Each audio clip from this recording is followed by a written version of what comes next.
Hola, aquí esteu veient la construcció progressiva d'un cap d'Orgafera. El primer que hem fet és agafar un cartró i hem dibuixat el contorn del cap.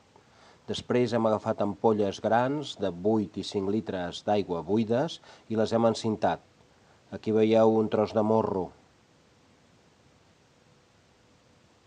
Ara en Marc agafa un contorn. Són dues ampolles posades broc a broc i encintades fent aquesta mena de barra. El que hem fet és construir el contorn, encintar-lo i després sobre aquest contorn, així ens queda buit, hem anat afegint una capa superior, aquí ho veieu, que ens permet, donar una certa volumetria a aquesta peça. Aquí veieu que Marc calça sense cap problema, això deu pesar aproximadament 3 quilos, i llança, o potser menys, i llança cap amunt aquest cap. Aquí veiem ja el cap amb una certa forma monstruosa, amb un ull. Aquest ull l'hem fet amb trossos d'ampolles retallats, però aquesta tècnica no us l'aconsellem perquè és molt laboriosa i tampoc sembla que quedi molt resistent. Seguidament, el cap d'Orgafera l'hem col·locat momentàniament sobre un carret de supermercat.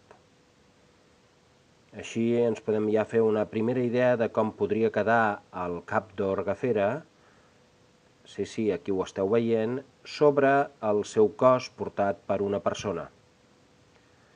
El cap d'Orgafera ha estat ara cobert amb cinta d'alumini. Això li proporcionarà una certa qualitat inífuga.